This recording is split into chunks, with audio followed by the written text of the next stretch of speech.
ایک بات اور سنیے یہاں آگے بڑھنے سے پہلے یا اپنی گفتگو ختم کرنے سے، جب کسی کو کوئی کام سونپا جائے تو اس کا نام پوچھا جائے، یہ بھی بڑی چیز ہے۔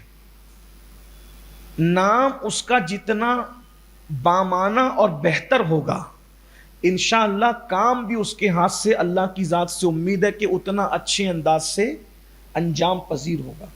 آقا علیہ السلام اس کا بہت خیال فرماتے تھے۔ حضور علیہ الصلوۃ والتسلیم اگر کبھی گئے اور دو رستے نظر آئے تو آقا پوچھتے تھے اس رستے کا نام کیا اور اس رستے کا نام کیا ہے؟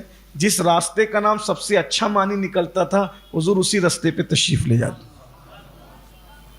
حضور علیہ السلام کو اچھے نام بہت پسند تھے، اللہ کے رسول علیہ السلام کو اچھے نام بہت پسند تھے، اور کبھی کبھی حضور علیہ السلام کے پاس کوئی آتا اور حضور علیہ السلام اس سے پوچھتے تیرا نام کیا ہے، اور وہ نام ٹیڑھا ترچھا بتاتا تو آقا فرماتے تیرا نام یہ نہیں بلکہ یہ ہے۔ جیسے مثال کے طور پر ایک جوان حضور کے پاس آئے صلی اللہ علیہ وآلہ وسلم، تیرا نام کیا ہے؟ تو کہا کہ میرا نام عبد الشمس ہے۔ عبد الشمس یعنی سورج کا بندہ، عبد الشمس۔ کا تیرا نام عبد الشمس نہیں ہے، تیرا نام عبد الرحمن ہے، تیرا نام عبد الرحمن ہے۔ نام بدل دیا، عبد الشمس سے کیا کر دیا؟ عبد الرحمن کر دیا۔ اور جب عبد الرحمن کر دیا تو پھر اسی عبد الرحمن کو پھر ایک دن فرمایا کہ تو ابو ہریرہ ہے۔ تو ان کا حضرت ابو ہریرہ کا اصل نام کیا ہے؟ عبد الرحمن رضی اللہ تبارک و تعالی۔ اس طریقے سے حضور علیہ السلام نام بدل دیتے۔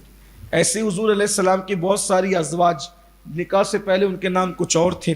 آقا علیہ السلام نے کسی کا نام جو ہے وہ میمونہ کر دیا، حضور علیہ السلام نے کسی کا نام میمونہ کر دیا، کسی کو ام حبیبہ کے لقب سے پکارا اللہ کے رسول صلی اللہ علیہ وآلہ وسلم نے۔ آگے انشاءاللہ یہ درس آئے گا۔ تو جب حضرت عبد المطلب نے سنا کہ اس کا نام حلیمہ بھی ہے اور بنو سعد سے تعلق رکھتی ہے، یہ سعدیہ ہیں، تو آپ نے سجدہ شکر ادا کیا۔ اور اس کے بعد اب روایت خود حضرت حلیمہ سعدیہ کرتی ہے کہ جب عبد المطلب نے کہا کہ چلو میرے گھر میں، تو میں جیسی گھر میں داخل ہوئی تو میں نے گھر کو روشنی سے منور دیکھا، روشنی سے منور دیکھا۔ اب حلیمہ سعدیہ کا بیان آپ خود اندازہ کریں، یہ کسی غریب یا مفلس کے گھر کی داستان ہے یا کسی مالدار کے گھر کی داستان ہے۔ کہتے ہیں جیسی میں گئی تو میں نے دیکھا کہ صوف کے کپڑے میں وہ لپٹے ہوئے تھے، سفید کپڑے میں، اور اس کے نیچے ریشم کا کپڑا تھا۔ جن دنوں لوگوں کو روٹی کے ٹکڑے نصیب نہیں تھے، ان دنوں میرے نبی کے گھر میں ننھے بچوں کے نیچے ریشم کے کپڑے رکھے جاتے ہیں۔ غور فرمائے نا، تو یہ بھی تو بات آپ کے ذہن میں ہونی چاہیے۔ بھائیو، آج فیکٹریوں کے مالک کے بچوں کے نیچے جو ہے وہ ریشم کے کپڑے نہیں ہوتے، دیبا نہیں ہوتا، صوف نہیں ہوتا، تو اندازہ فرمائیے آج سے تقریباً کم و بیش 1500 سال پہلے کی بات ہے۔ تو اس سے اندازہ ہوتا ہے کہ ان کے گھر کی کیفیت کیا ہوگی۔ دیکھیے حالات، میں نے بار بار کہے کہ اتار چڑھاؤ حالات کا ہوتا رہتا ہے، ہوتا رہا، کبھی حالات کچھ کبھی حالات کچھ، لیکن وہ پورا خاندان جو ہے وہ صاحب ثروت خاندان تھا، الحمدللہ علی احسان۔ فرماتی ہیں کہ میں جیسی گھر میں گئی تو اتنے خوبصورت بچے کو میں نے اپنی پوری زندگی میں کبھی نہیں دیکھا تھا۔ میں نے جیسے ان کے سینے پہ ہاتھ رکھا، انہوں نے آنکھیں کھول کر کے مسکرایا۔ یہ بات بھی آپ کو معلوم ہونا چاہیے کہ فطرت انسانی کا تقاضا ہے، پہلے دن کے بچے سے لے کے کم 6 مہینے تک بچے جب بھی نیند سے اٹھتے ہیں تو وہ ہمیشہ روتے ہوئے اٹھتے ہیں، لیکن حضور علیہ السلام ان دنوں بھی روتے ہوئے نہیں اٹھے تھے، بلکہ حضور علیہ السلام ان دنوں بھی جب اٹھتے تھے تو مسکراتے ہوئے اٹھتے تھے۔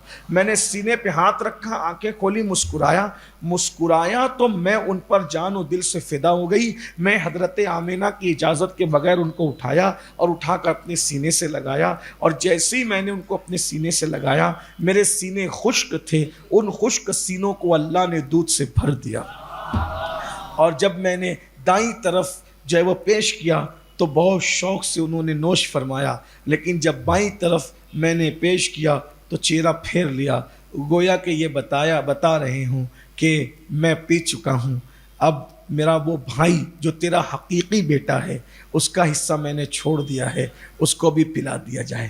حضرت عباس ابن عبد المطلب کہتے ہیں کہ میں نے یہ منظر جب دیکھا تو مجھے بعد میں جب حضور نے اعلان نبوت کیا تو مجھے یاد آیا کہ جو ماں کے گود میں ایسا انصاف کرتا اور یہ شان جانتا ہو تو پھر وہ اللہ کا نبی ہی ہو سکتا ہے۔ گود میں عالم شباب، حال شباب کچھ نہ پوچھ، گلشن گل بلے باغ نور کی اور ہی کچھ اٹھان ہے۔ یہ یہاں تک کہ آج ہم پورا کرتے ہیں گفتگو کو۔ میں نے پچھلے ہفتے کہا تھا کہ 10:30 بجے ہم اپنی محفل مکمل کر دیں گے، اور وقت کی پابندی کے ساتھ آج ہم 10:30 بجے اپنی محفل مکمل کر رہے ہیں۔ انشاءاللہ آئندہ ہفتے آپ سے میری گزارش ہے، کوشش کریں عشاء کی نماز آپ یہیں پر ادا فرمائیں۔ ہاں کوشش کریں تاکہ یہ سلسلہ جاری و ساری رہے۔ تو میں جس ہفتے بھی رہوں گا 9:30 بجے بیان شروع کر دیا جائے گا اور ٹھیک 10:30 بجے ختم کر دیا جائے گا۔ اب عنوان دلچسپ سے دلچسپ ہوگا انشاءاللہ، اور یہ ایمان کو جلا بخشنے والا، یقین کو جو ہے وہ عروج بخشنے والا ہوگا۔ اس لیے میری گزارش ہے آپ سب سے کہ آپ حضرات خود بھی آئیں، اپنے دوستوں کو بھی لائیں، تاکہ زیادہ سے زیادہ سیرت النبی صلی اللہ علیہ وآلہ وسلم کی معرفت ہمیں نصیب ہو سکے۔ اللہ تبارک و تعالی ہم سب کو آقائے کریم صلی اللہ علیہ وآلہ وسلم کا سچا عشق عطا فرمائیں، ہمیں بھی عطا فرمائیں، اور ہماری قیامت تک کی نسلوں کو عشق رسول اور وفاداری رسول عطا فرمائیں۔ گفتگو کے درمیان اگر کوئی غلطی ہو تو اللہ تعالیٰ معاف فرمائیں۔